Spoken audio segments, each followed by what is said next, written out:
Assalamualaikum semuanya. Apa kabar kalian? Semoga dalam keadaan sehat dan dilancarkan rezekinya oleh Allah. Amin ya robbal alamin. Dikisahkan ada seorang gembala yang mempunyai masalah dengan pendengarannya alias tuli. Meskipun tidak bisa mendengar sejak lahir, ia tidak pernah mengeluh dengan kekurangannya itu. Kegiatan sehari-hari pria tuli itu adalah mengembala domba-dombanya di bukit padang rumput yang tidak jauh dari rumahnya. Suatu hari saat sedang mengembala domba-dombanya, dia merasakan sakit perut. Ia sudah tidak kuat menahannya untuk buang air besar.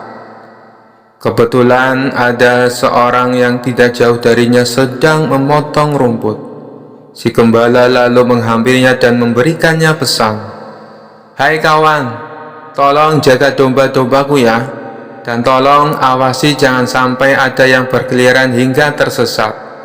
Aku akan pulang ke rumah sebentar untuk buang air besar," kata si gembala tersebut.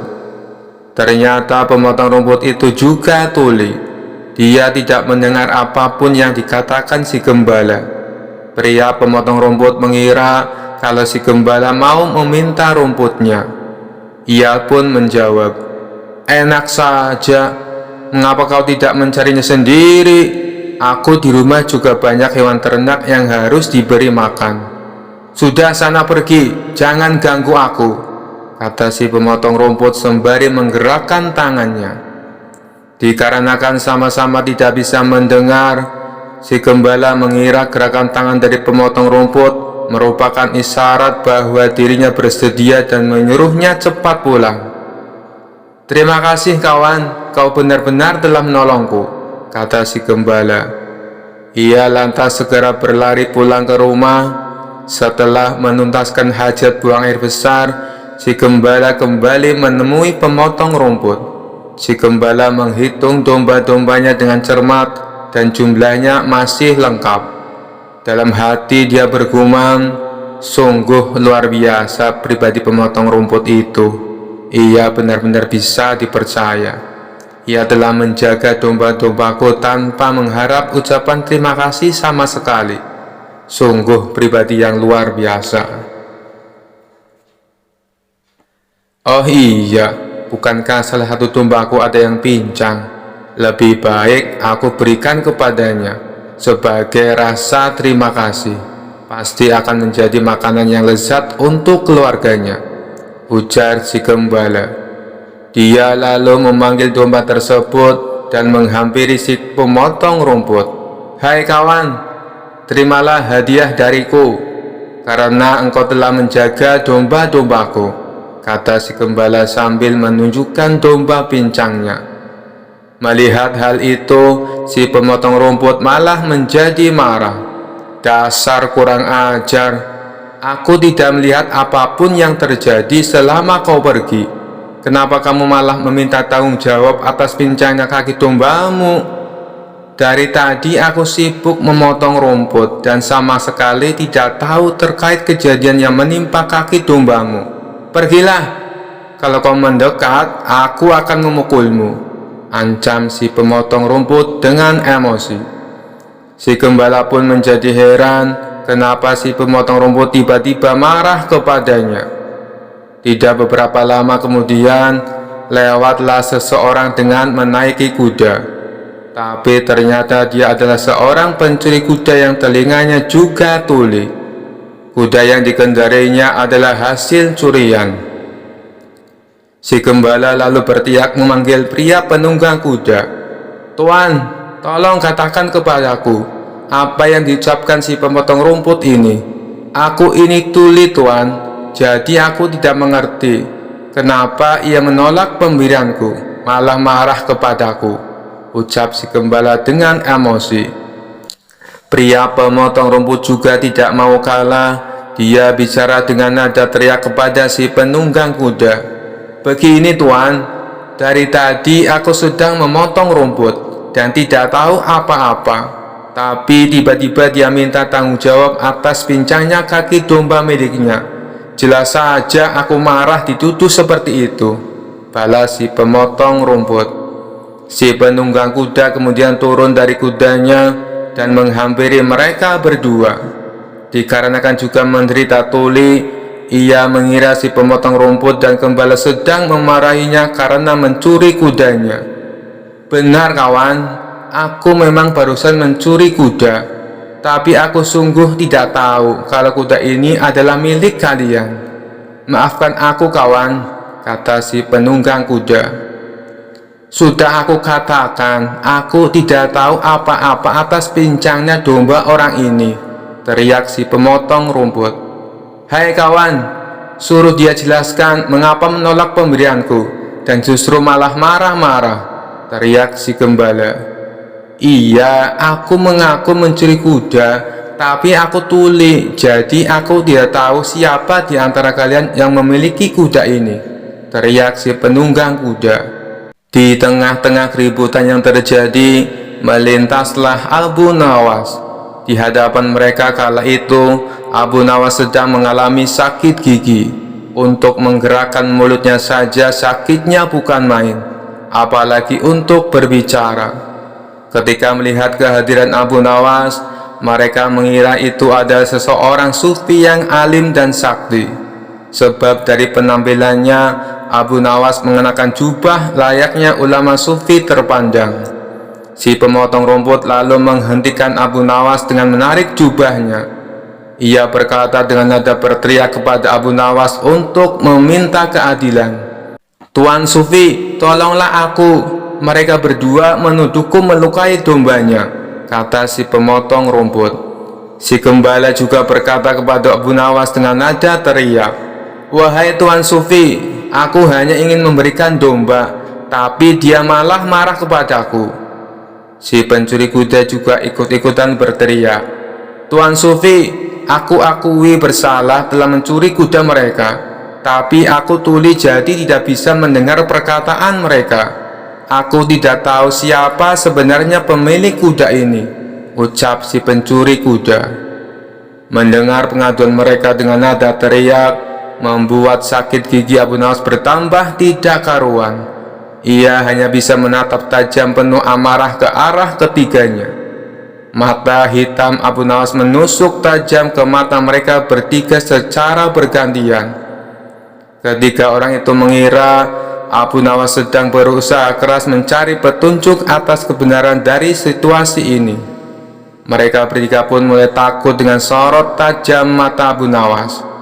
Mereka takut kalau Abu Nawas akan menyihir mereka, atau setidaknya mengendalikan kemauan mereka. Melihat sikap Abu Nawas yang menakutkan itu, si pencuri kuda langsung melompat ke punggung kudanya dan segera memacu kudanya lari kencang-kencang. Begitu pula dengan si gembala, ia segera membawa domba-dombanya menjauh dari Abu Nawas. Sementara si pemotong rumput yang sedari tadi gemetaran, segera mengemasi hasil sabitan rumputnya ke dalam karung dan mengangkatnya di bahu, lalu berlari menjauhi Abu Nawas. Setelah ketiga orang tersebut berlari karena ketakutan, Abu Nawas lalu melanjutkan perjalanannya. Ia berpikir dalam hati, kadang-kadang kata-kata tidak berfungsi apa-apa dan tidak terlalu berguna. Mungkin lebih baik orang tidak perlu banyak bicara. Kisah selanjutnya. Sudah beberapa hari sosok Abu Nawas tidak hadir di istana. Hal tersebut kemudian membuat Baginda Raja Harun al-Rasyid sangat gundah. Baginda Raja ingin sosok Abu Nawas hadir untuk menghibur hati sang raja. Bukan tanpa usaha, Baginda Raja sudah beberapa kali memanggil Abu Nawas lewat para utusannya. Namun Abu Nawas belum juga menampakkan diri. Setelah lama berpikir mencari cara agar Abu Nawas mau datang ke istana, Baginda Raja akhirnya menemukan ide yang bisa membuat Abu Nawas bisa hadir di istana. Raja kemudian memanggil 3 orang prajurit dan menyuruh mereka pergi ke rumah Abu Nawas agar buang air besar di tempat tidurnya. Pengawal, pergilah ke rumah Abu Nawas, dan beraklah di tempat tidurnya. Dan kalau kalian berhasil, maka masing-masing akan aku berikan uang 1000 dirham, ujar baginda raja. Tanpa pikir panjang, ketika utusan baginda raja tersebut langsung menerima perintah sang raja. Daulat Paduka, jawab ketiga prajurit tersebut secara bersamaan. Mereka pun langsung berangkat menuju rumah Abu Nawas sesuai perintah baginda raja. Sementara itu, duduk di sebelah raja ada Kipati yang mendengar obrolan rajanya dengan ketiga prajurit tersebut. Kipati yang mendengar raja memberikan tugas kepada ketiga prajurit tersebut pun memberanikan diri untuk bertanya kepada sang raja. Ia merasa aneh dengan tugas yang diberikan oleh baginda raja. Maaf Paduka, bukankah tugas yang diberikan itu tampak aneh dan menghina? Tanya Patih. Patih, memang benar, tapi itulah siasatku agar Abu Nawas segera hadir ke istana, jawab baginda raja. Apakah gerangan rencana baginda? Tanya Kipatih lagi belum paham. Nanti kamu akan segera mengetahuinya. Dan sekarang kamu ikutilah ketiga anak buahmu itu dan intailah mereka. Dan sampaikan kepada Abu Nawas, bila dia berhasil menggagalkan tugas pengawalnya, maka Abu Nawas akan aku berikan uang 3000 dirham, dan sekaligus ia boleh memukul utusanku itu, kata baginda raja. Dengan perasaan yang masih bingung, Patih segera melaksanakan perintah baginda raja. Ia segera berkemas dan menuju ke rumah Abu Nawas. Para prajurit baginda raja Harun al-Rasyid yang sudah berangkat lebih dulu dari Kipati pun akhirnya tiba di rumah Abu Nawas. Tanpa basa-basi, ketiganya langsung mengetuk pintu rumah Abu Nawas. Tak lama setelah itu, Abu Nawas pun membukakan pintu dan bertemu ketiga utusan baginda raja. Kami diutus oleh baginda raja untuk buang air besar di tempat tidurmu. Karena ini perintah raja, kamu tidak boleh menolak, kata salah satu prajurit. Saya sama sekali tidak keberatan.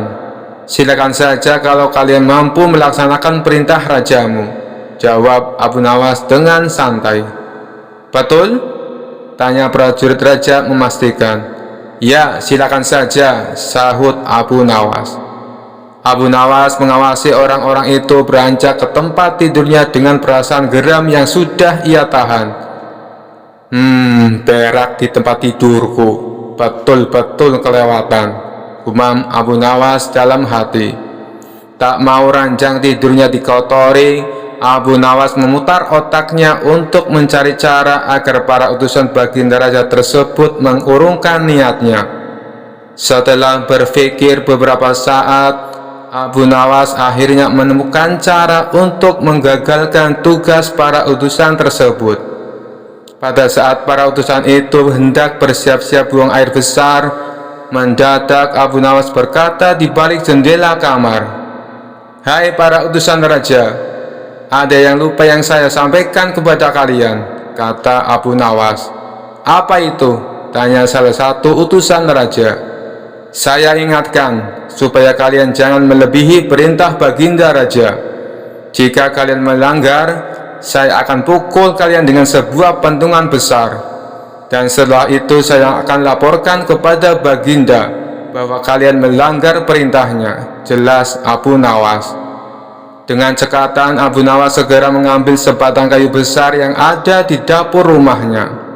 Abu Nawas kemudian berlari kembali ke kamarnya dengan membawa pantungan kayu besar yang ia ambil di dapur rumahnya.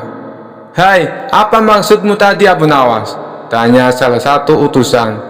"Ingat, perintah raja hanya buang air besar saja dan tidak boleh lebih dari itu," jawab Abu Nawas. "Ya benar," jawab utusan sang raja. "Aku ulangi lagi, hanya buang air besar saja, tidak boleh lebih. Ingat, tidak boleh kencing, tidak boleh buka celana, tidak boleh cebok, hanya buang air besar saja," tegas Abu Nawas. Mana mungkin, itu tidak mungkin. Kami juga harus buka celana dan kencing, jawab salah satu utusan. Aku akan pukul kalian sekeras-kerasnya jika kalian melanggar perintah sang raja, sahut Abu Nawas. Ketika utusan baginda raja tersebut hanya bisa saling pandang kebingungan dengan ucapan Abu Nawas. Di tengah kebingungan tersebut, tiba-tiba ada suara memanggil Abu Nawas. Rupanya suara tersebut datang dari Kipatih yang memang diutus baginda raja untuk mengawasi ketiga utusannya. Melihat keberadaan Kipatih, Abu Nawas dan ketiga utusan raja segera berkumpul untuk menemui suara tersebut. Aku sudah mendengar perdebatan kalian. Baginda raja memang memerintahkan para utusan untuk berak di tempat tidurmu. Jika ada 3 orang ini sanggup, mereka masing-masing akan mendapatkan 1000 dirham. Jika mereka gagal, maka mereka boleh engkau pukul sesuka hatimu, kata Kipatih. Oh begitu. Lalu hadiah dari baginda untukku berapa tuanku? Tanya Abu Nawas. Sekarang juga engkau boleh menghadap baginda raja untuk menerima 3000 dirham, jawab Kipatih. Mendengar jawaban Kipatih, Abu Nawas dibuat kaget serta gembira. Sebelum menghadap baginda raja, Abu Nawas kembali mengambil pantungannya lalu mengejar ketiga utusan raja yang hampir buang air besar di ranjangnya. Ketiga utusan tersebut lari terbirit-birit.